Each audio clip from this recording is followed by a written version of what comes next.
All right, thanks for joining everyone. Like I said just a little bit earlier, today we're going to be looking at our lesson 3 in Microsoft Word.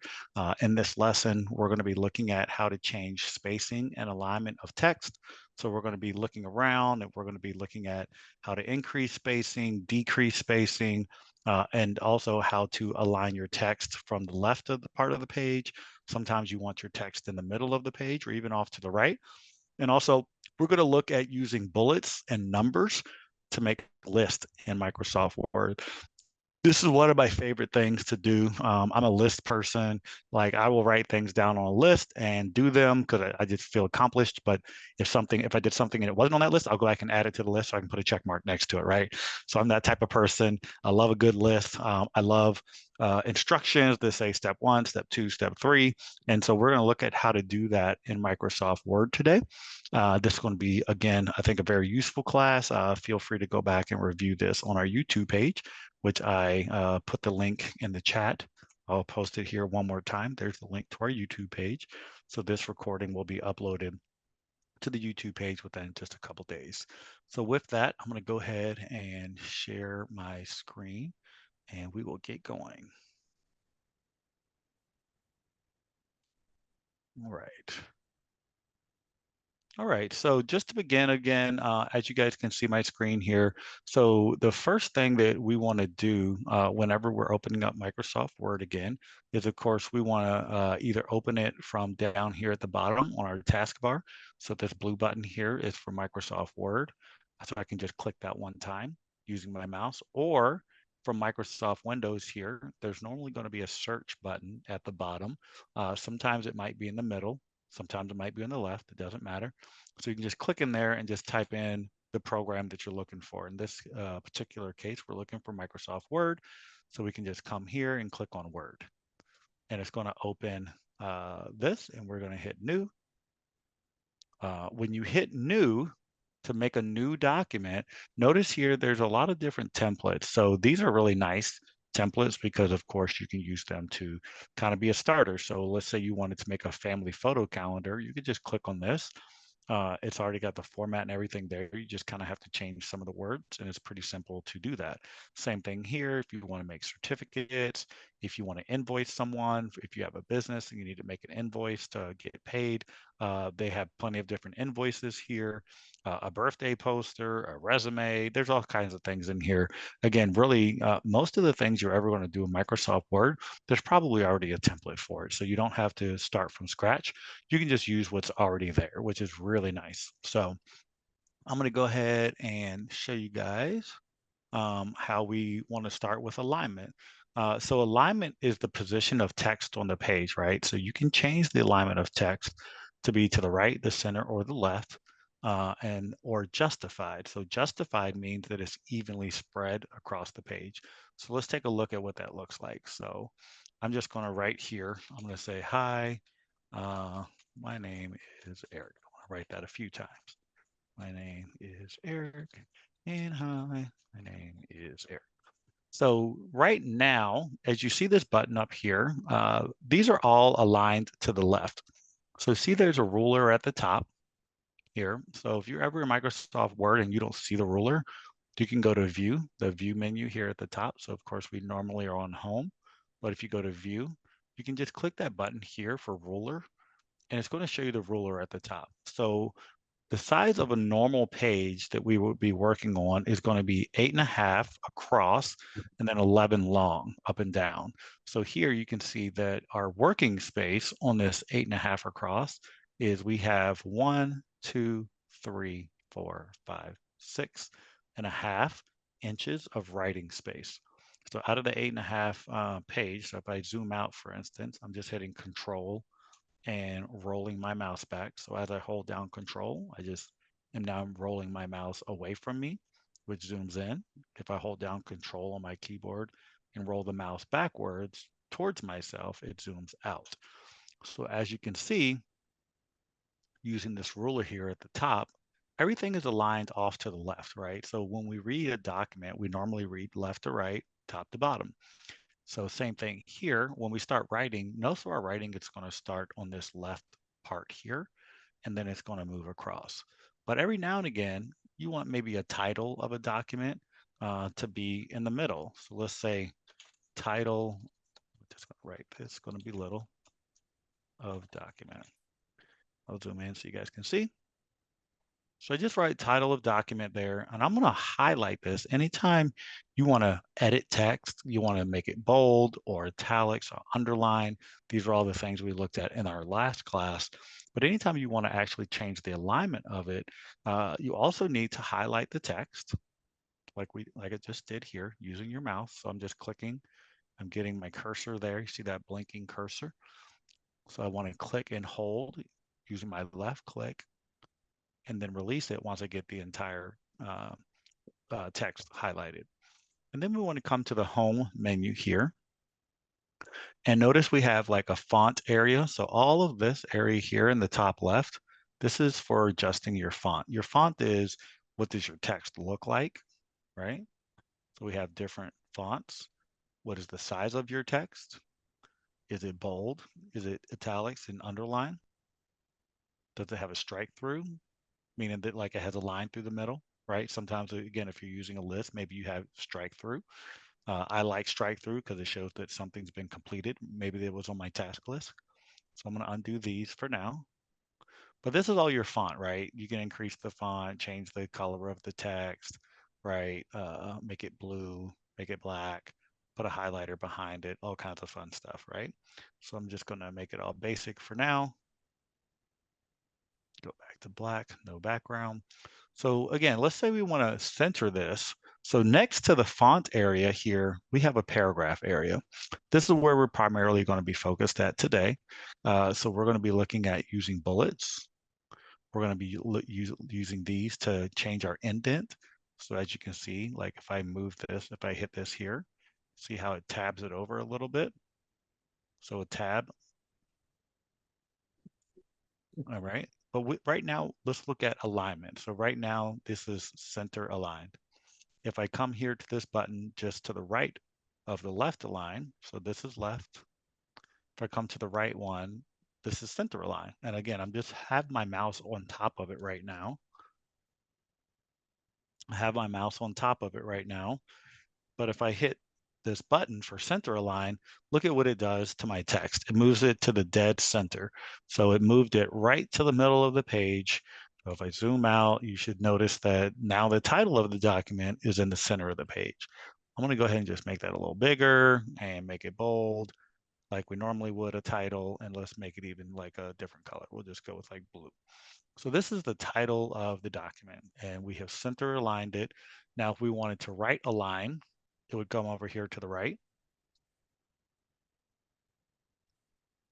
Again, we have center or we have left.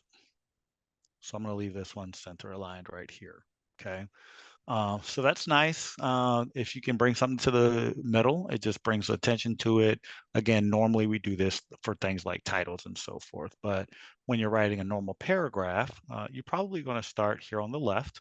Has anyone ever seen when you start a paragraph, we actually start it indented like that? So let's say I was writing a paragraph, say, hi, my name is Eric. Today is the 22nd day of August, 2024. I'm having a good day teaching right now. Eric, I have a question. Go ahead. I remember we used to write like that uh, Mm-hmm. when we wrote with a pen, but I Right. don't know if people still do that because we use everything is mostly online these days. What I agree with you on that. I was actually thinking about this the other day and I was looking around. I actually have a document in front of me right now. Let me turn on my screen. Let me see here. Let's see. Where is it? So I have a document right here, and you'll see, turn it on. Can you guys see me? Yeah, there we go. So you'll see that like the paragraphs do start over a little bit, right? So you don't see it a lot, but sometimes you do see some legal documents, normally like more formal type documents that are written with that first line in the paragraph offset, like we see right here. So I'm just showing you guys how to do it in case you ever want to use it. And so to do that, you simply, when you have your writing here, you just hit tab and it moves it over about a half an inch. Do you see that this little thing here at the top moved over? I'll zoom in a little bit. So you see that this little thing here at the top moved over. So if I hit backspace, it goes back. But if I hit tab, this is showing that the first line of this paragraph is going to be indented. But after that, everything, I'm just going to type some stuff. Let's say I'm typing. And you'll notice that when I get down to the next line, now everything is on the far left, right? So we just simply tabbed this first line, okay? So every time you hit tab, now I'm back at the front. Every time you hit tab, it moves over half an inch. If you want to reverse tab, we can hold down shift and hit tab and it moves everything backwards. So it does the exact opposite by doing shift tab, okay? So again, to tab over and kind of indent your paragraph, we want to put our cursor here at the beginning. And then on our keyboard, if you find the letter Q on your keyboard, just to the left of Q is a button that's called tab. And when I hit, you'll see that it moves it over about a half an inch, okay? So that's how we use that. You're exactly right, though, Linda, is like, I don't see that a whole lot, but I wanted to demonstrate it in case you guys ever need to use it. And there's other reasons to use tab. Sometimes you're just making a list and it's easier to see if you can use the tab and the alignments, okay? All right, so this is center aligned, and then we use tab right here. Does anybody have any questions about any of that? I'm gonna make this one right aligned. So again, I'm gonna highlight it. I'm going to go right align. This one here is going to be center aligned. And then I'm going to actually make one more line. Hi, it's Eric. And I'm going to make this one left aligned. Just to show you the difference, right? So these are the same thing, but we just did different alignment. So hi, I'm Eric over here on the right. This is center aligned, and then this one's left aligned. Does anybody have any questions about that before we move on to our next topic? It's pretty simple, pretty straightforward. Okay, great. So I'm going to go ahead and delete these. So as you can see here in this paragraph again, you can see that there's some spacing. Let me zoom out so you can see what the spacing looks like. So on the entire page, you can see that the spacing is pretty tight. It's not a whole lot of space in between there. But if I wanted to increase the spacing, let's say I was writing something like questions that I wanted a kid to answer. Or like a survey. I would say, what is your favorite day? Then I said, what is your birthday? What day is it? And what is your favorite color? So notice here that there's not a lot of space in between these. So if you wanted to increase the space in between these so that the person answering the survey had an opportunity to actually write their answer and it wouldn't be on top of each other, you can come here and highlight this, and we're going to increase the spacing. So to do that, again, to the right of the alignments here, you have this button that says line and paragraph spacing. So I can just hit that down arrow, and notice here that as I just move my mouse, I'm not clicking anything. I'm just moving my mouse.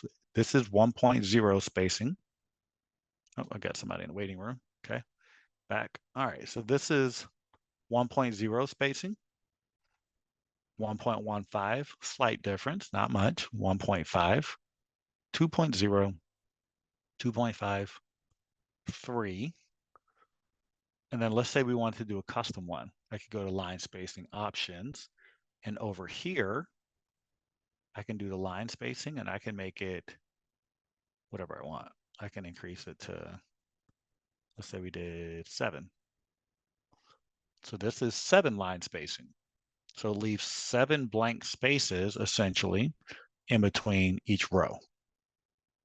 So again, that would be useful if you're writing like a questionnaire like this and you wanted to just have additional spacing in between the questions. So I'm going to come back here and I'm going to go back and let's do 4. That's helpful. I've never used that. It's really nice. I mean, you can always, if you, let's say you do have single spacing like this, you can Mhm. always like hit enter a couple times, Yeah, that's what I've done, but right? You can I like the way, because sometimes if you do it manually, you may get the spacing off a little bit. exactly. Then you have to count and like, did I do 2 or 3 Right. spacings here? And sometimes you did 4 and you did 3 here, so then it's not even. So just to ensure that the spacing is even, you get them all there on single spacing, come here, and then we can use this option to change our line spacing. And again, you can choose, these are the normal ones, single, 1.5, or double, but you can put a custom number right here, which I like. So let's say we went with spacing Good. 4. Nice and easy, right? And it keeps the spacing nice and even. You don't have to wonder if you did it correct. And also, Linda, if you want to add another question, you just come to the last question, you hit enter, and it automatically does that 4 spacing. And now I can say, what is your favorite car? Oh, good. Right? So it'll maintain that spacing throughout your document until you tell it not to. So let's say I didn't want this last one to be spaced out 4. I would just highlight these last 2, come back to spacing and hit, let's say 2. And now it fixes that one. Okay. And so Good. depending on what you want, you can kind of play with this, right? So again, highlight everything, come back to line spacing. Let's go to 4, and it's going to even it all up. I'm sorry, line spacing, single. Let's go with 4, and then it spaces it all out there. Okay. So normal spacing, if you're writing a paragraph, is going to look like this. So let's highlight this and see what the spacing is.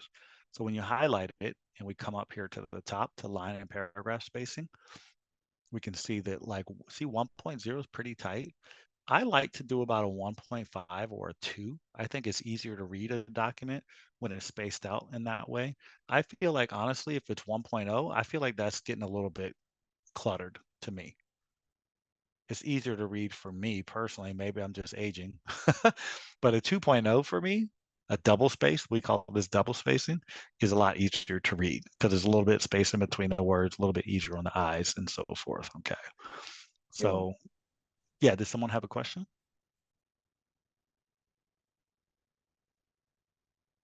No? Okay. Perfect.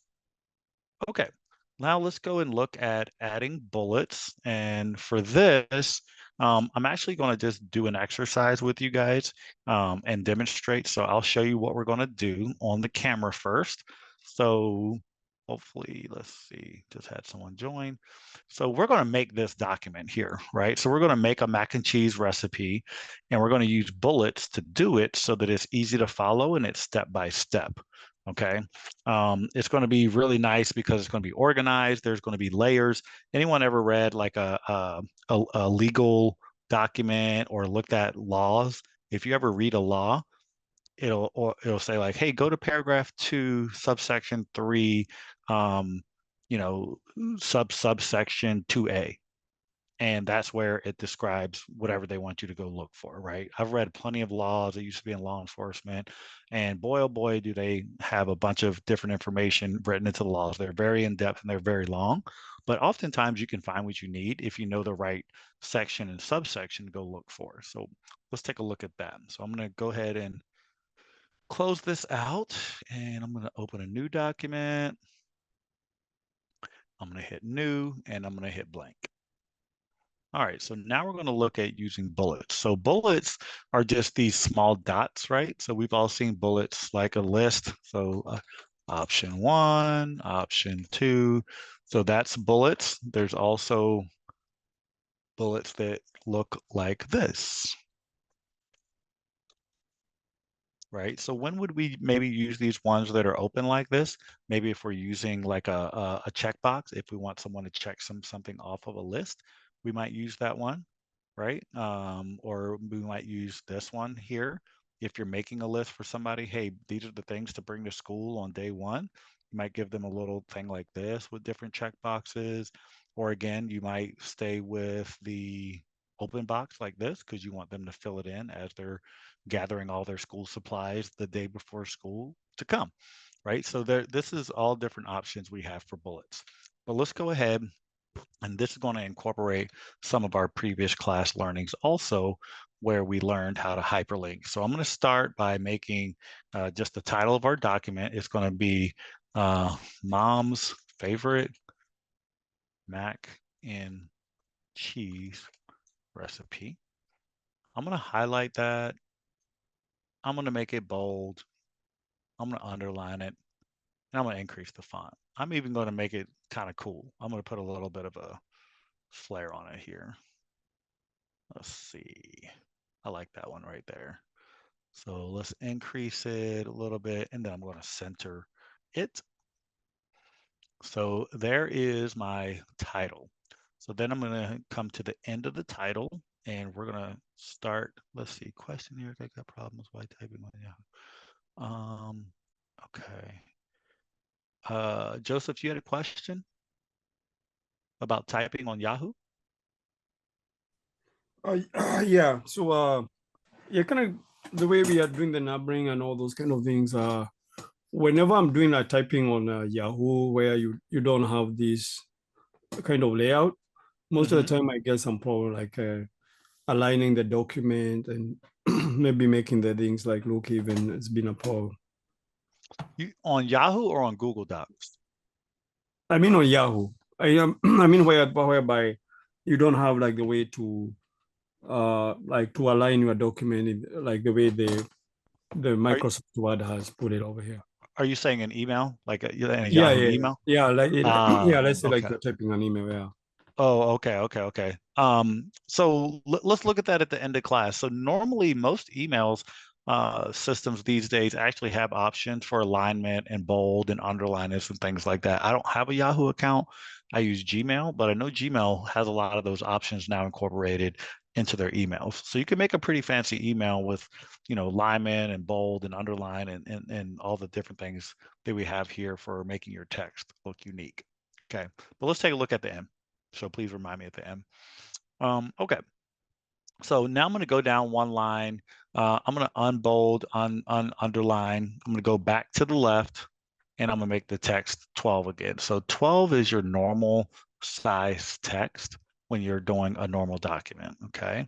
So I'm going to go ahead and start with, we're going to make a multi-level list. So again, using bullets, you can always have your normal bullets like this. You can also have numbers.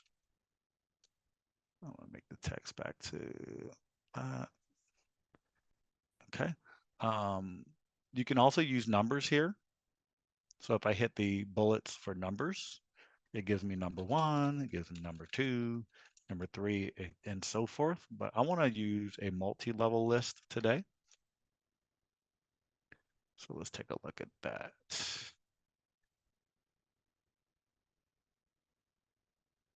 Okay, so I'm going to go ahead and do multi-level list, which is the far one. Again, we're always under the paragraph area.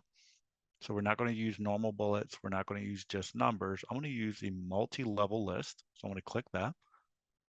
And there's different options here, right? I'm going to just use the top one. So it gives me bullet number 1. I'm going to type in preparation.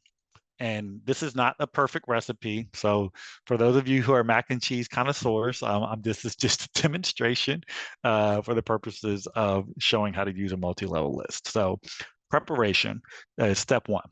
So when I hit enter, it goes to step 2. But I don't want to go to step 2 because step 2 is going to be cooking the food. Under step 1, I want to give you some details on what you need to do to prepare.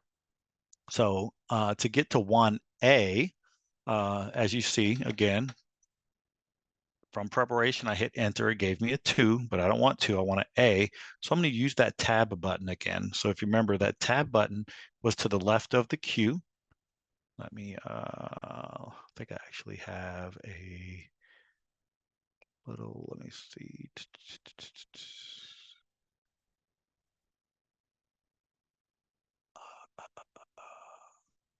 I don't know what to do with it. I had a keyboard I was going to use to demonstrate for you guys, but I'm not sure what I did with my keyboard. But on the keyboard to the left of Q is that tab button. So once I get this 2, I don't want that. I want A. So I'm going to just hit tab and it turns it into an A. Okay. Now I'm going to go ahead and just type step A. It's going to be get out a half-gallon pot.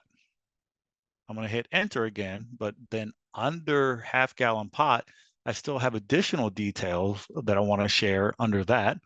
I don't want to even go to the next step there. So I want AI, right? So I want that step to go under A.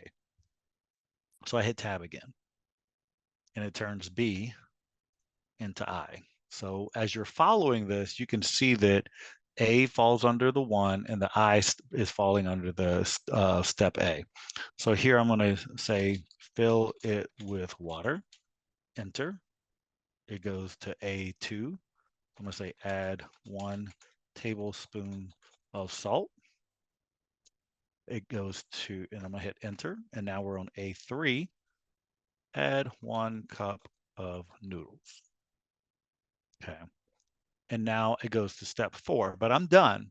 I don't have any more steps under A. That's everything that I want you to do with a half-gallon pot. So now I need to go to 1B. So to have this IV turn into a B, because I want to be 1B, I'm just going to hit Shift and Tab. Okay. Let me see something here.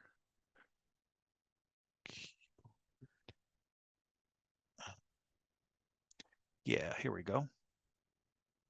So here's the keyboard again. So as I was talking, to move things from like this 1, and then I hit tab to get to A, here's the tab button right here. So let's say I'm here and I hit tab, it goes over to the right. If I hit shift tab, it goes back to the left. Did you guys see that? I'll do it one more time. So I'm going to delete. So again, we're here. We hit enter and it gives me an IV, but I need that IV to go back and be 1B because I want to give you step B under preparation. So to do that, we hit shift, and shift is in 2 places on the keyboard. You can use either one, and then tab, and it's going to move this back to the left and we're going to get B. So now we have B. So now I'm going to type the next thing. What's the next step here? Get a block of cheddar cheese. I'm going to hit enter. And again, now under B, I want to go to BI, right? So I want to tell you what to do with the cheddar cheese. So again, we're going to hit tab. And I'm going to say shred 2 cups of cheese into a bowl. Okay. Hit enter. I don't have any more steps for that right now. So let's do shift and tab to go back, and I want step 1C. And I'm going to type get a block of sharp Parmesan cheese. And again, I'm just making this up for those of you who are mac and cheese folks. Apologize, I haven't made it in a while. So I'm going to hit enter again. It's going to, sorry, hit enter. It's going to give me D. But again, I want CI. So I want 1 step to go under C. So we're going to hit tab, and it's going to turn that C into an I.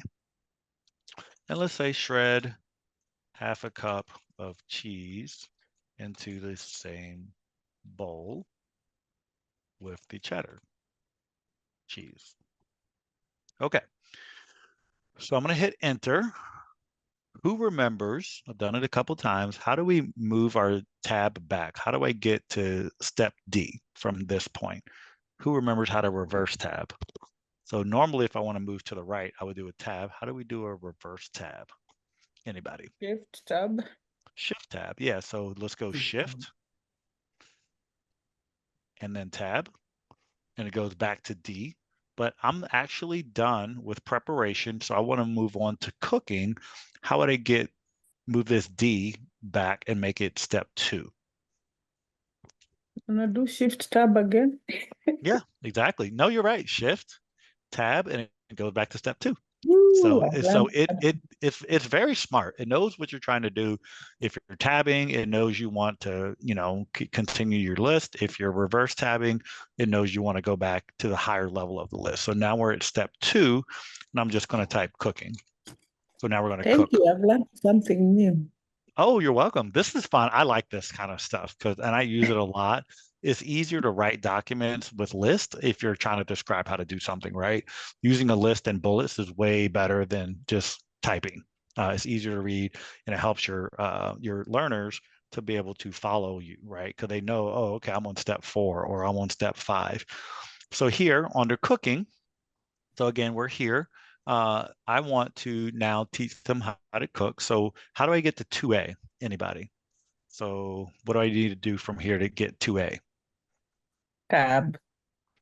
Well, I'm still on this line. I'm still on the line for cooking. So what's the first thing I Enter. need to do? Enter, Enter and then tab. and then it gives me 3, and then tab turns that 3 into an A. Perfect, nice. And then I'm gonna go ahead and start typing what we wanna do. So I'm gonna say boil the pot of water for 15, hold on. Did I add, oh yeah, the cup of noodles is already in there. Okay, for 15 minutes. Okay. And I'm gonna hit enter. And then under that, I wanna put one little note. How do I get that B to turn into an I?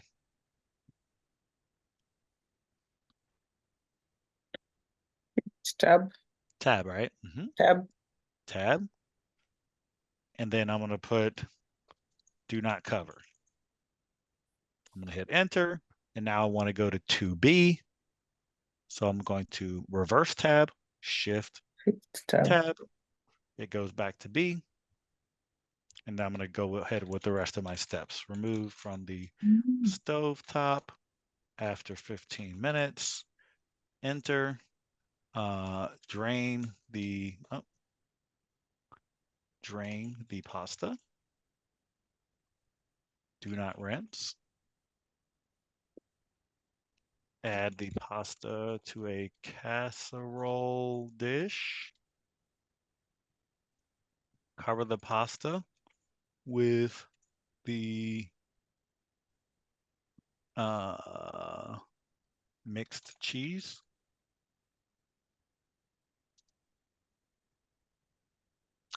And then we're going to say add the casserole dish to the preheated oven. Cook uncovered for 35 minutes. Enter. Remove. And let's sit for 10 minutes. Last step is enjoy. So did anybody notice there's a step that we skipped and we need to go back and add it. So we see here, we didn't add this step for like preheating the oven. Did y'all notice that? Right? Yeah, And so we went straight and said cook uncovered for 35 minutes and add the casserole to the preheated oven. But we need to tell them that we need to preheat the oven. So we can actually go backwards and add a step. And if I want you to see that it's going to adjust all the lettering here. So let's go back up here to, I'm going to actually go before, for cooking, I'm going to go before A. I actually want to make step A, preheat the oven to 400. So I'm going to go here to A. I'm going to click and I'm going to hit enter there. And notice it changed all the letters. Did you guys see that? yeah. I'm going to do it one more time. Let me move this out the way. So this is A, but now I'm like, yeah, I forgot to put in preheat the oven. So I go back to A, hit enter, and it changes all the letters automatically. And now I go back to A and I say preheat the oven to 400. Okay. I like that feature. Cool. I love that feature. Like if you mess up, you can go back and it'll adjust the entire list. Yeah, That is absolutely. so cool. Yes, yes. You know, so if I forgot a step in here, even if I wanted to like where I say add the pasta to the casserole, let's say I wanted to put a sub step in there, I could come here, I could hit enter, and then I want to put a sub step under add the pasta to the casserole, just hit tab, and I could add a sub step right in there and just say, um, you know, mix well, something like that, right?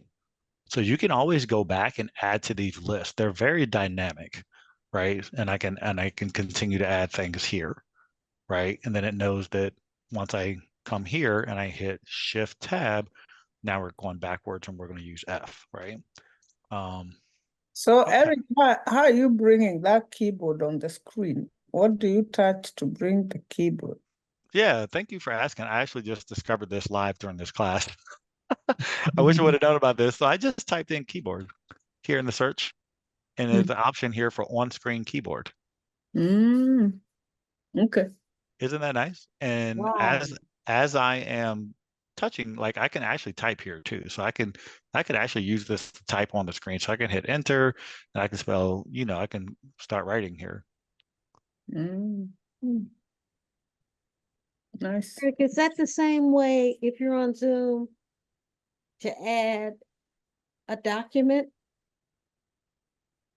To add a document on If you're Zoom? on Zoom and you want to show people a document, a Word document, Okay. would that be the same thing? You just go to Word and add it to the So Zoom call? so the way that I'm showing this document now, Not a new one, but one that's already done. like to share a document, you mean? Like Yeah, with the yeah, people so on the people Zoom could call? see it. Okay, yeah. So all I did, so like let's say this was a done document. It's just as simple as clicking share. When you're an administrator on a Zoom call, there's a button right next to chat and participants. It says share or new share. Do you see that Oh, button? Do you see that? yeah. So you can hit that, and then it asks you what do you want to share. So you can share. Can y'all see this on your screen where it says screen one, screen two? Are y'all seeing that? Mm-hmm. I don't know. I don't think y'all are seeing this on your screens right now. But when you go to share, you can share a window. So you can just share like a Microsoft Word window that has a document in it, or you can share your entire screen where they can see everything on your screen, right? So where you might have multiple windows. And Zoom is actually really nice. You can also share what's on your phone. If you have your phone connected to your laptop, you can actually share the screen from your phone also. So Zoom is pretty advanced when it comes to like sharing screens. It's really nice actually. So if I'm on a Zoom call, I can share a Word document, pull it up from Word. Mm-hmm. Mm-hmm. That's all I'm doing right now. Mm-hmm. So I just have Word open. I think you guys, let me make sure y'all can see. Yeah, y'all can see my screen. Yeah, so all I have is, so this is just a Microsoft Word document that's on I have two screens up right now. I'm allowing you guys to see one screen where I have Microsoft Word. Mhm. But as you can see my whole screen. So I'm not just sharing a window with you. If I was sharing Microsoft Word window, you would only see the Microsoft Word document, but you can also see that I have icons over here and different things, right? You guys should be able to see that. Thank So you. yeah, so yeah, just understand when you share, there's a difference between sharing an entire screen and sharing a window. If you shared this window, y'all would only, so I'll actually demonstrate. So right now, I'm showing my entire window, or I'm sorry, my entire screen, right? One of my monitors, you can see everything that's on this monitor. You can see my mouse, you can see my desktop, you can see this Microsoft Word document. If I go back and I do a new share and I say I only want to share a window that has the Microsoft Word document, now you guys only see the document. You don't see my entire screen. Does that make sense? So right now, you guys can only see the document, right? You don't see the flowered background, correct? No. Right. Anything there. Because I'm only sharing a window with you. So you're only seeing what's in that window that has Microsoft Yeah. Word in it. But if I Right. go share and I do entire screen and I hit share, now you see my entire screen, Right. and part of it is the Microsoft Word document. So I Mm. just want to make sure that that's clear. So Okay. and we can talk about this in another class. I could do a whole class on Zoom and best practices and how to use all the different features. But Zoom is pretty powerful. Like you can host a really nice big meeting over Zoom with all kinds of stuff, right? Um, all right, but let's finish up this document because we got about 10 more minutes to go. So yeah, so I've got everything here. I have added all types of things. I've used my tab button. I've used the reverse tab button. We learned about our on-screen keyboard today, right? So of course, tab is here. And we can always use either one of these shifts when we're doing our reverse tab. We can always use either one of the shifts. You just have to hold it down and then hit tab, right? So you don't just click shift and then click tab. You have to hold shift down when you click on tab, okay? All right, let's see what else we got. Oh, we also talked about spacing. I'm gonna zoom out and let's look at our spacing. So let's say you wanted this to take up a little bit more of the page and you wanted it to just have a little bit more spacing. First of all, I'm gonna delete the K. I'm just gonna highlight everything, all of my steps here. Mm-hmm. And let's go to spacing, line and paragraph spacing, remember? And let's go with 2.5. So now it went on 2 pages. I don't want it on 2 pages. Let's kind of go back here and let's try 2.0. It's still on 2 pages. Let's try 1.5. There we go. So it spaced it out a little bit more, a little easier to read. It's not crumbled on top of each other, and we have nice spacing here. So this is nice. The last thing I want to show you is how to make this a hyperlink. So let's go to the internet for a quick second. Let's go to the internet. So I'm going to go to the internet and I'm going to go to Google. And I want to show you guys. So a hyperlink is when you have a link in a document that will take someone to a particular website. So let's get out of here. So I'm going to Google favorite mac and cheese recipe. And I'm just going to find one here. Okay, so here we have a mac and cheese recipe online. Let's say this is your favorite one. You just wrote it up, but you also want to send like anybody that might get this document. You want to make sure they know that they can also come to this website and get access to it. Okay, so the first thing you need to do to create a hyperlink, and again, we're going to hyperlink this title here to this website so that when someone clicks on the title, it'll bring them directly to this website. So let's click here. The first thing you need to do is you need to actually grab the entire website name right up here. So you want to select this entire thing. This is the website address. Anybody that types that in or goes to this website is going to get this page. So I'm going to select the whole thing, right click, and I'm going to hit copy. Now, it doesn't look like anything happened, but trust me, there's something happening here.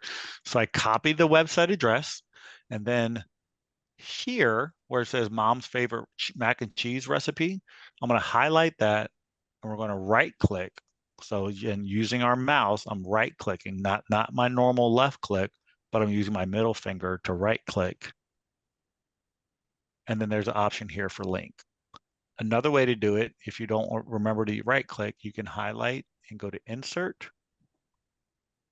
And then there's a button here for link. Okay. Then it pulls up this little menu here. And here you see where it's asking for address. This is the website that you want to send people to. Okay, so it's here already. I can also paste it using my right click and paste. And then hit OK. And now this is a hyperlink now. So let's take a look at it. And let's add one more thing. Sponsored by Mission Africa. Okay, and now let's add one more hyperlink.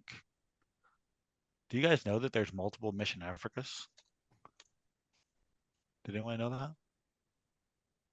Let's go to We're gonna use the one that Yes. USA. So see this here? So Mission Africa is a nonprofit. There's other nonprofits that actually have the name Mission Africa. Look at this one here. When you just Yahoo search Mission Africa, it actually comes up with this Christian mission organization. But look where they're from, the UK.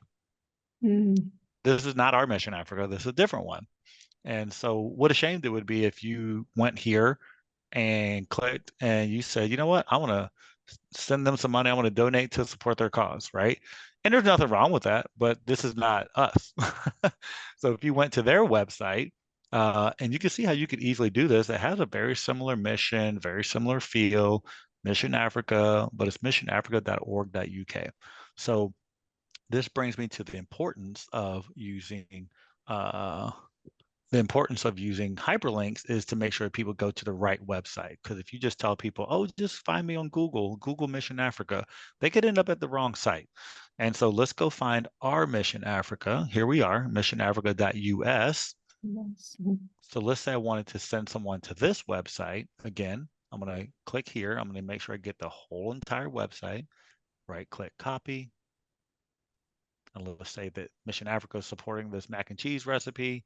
Again, I select, insert, link. And I, again, insert just the website for missionafrica.us, hit OK. And I'm going to close out my internet. And I want you to see what happens here. When I move my mouse over mac and cheese, do you see what it says there? It says Control plus click to follow this link. So if I hold down Control on my keyboard, let's look at where Control is really quick. Control is right here. There's two of them again, right? Control and Control.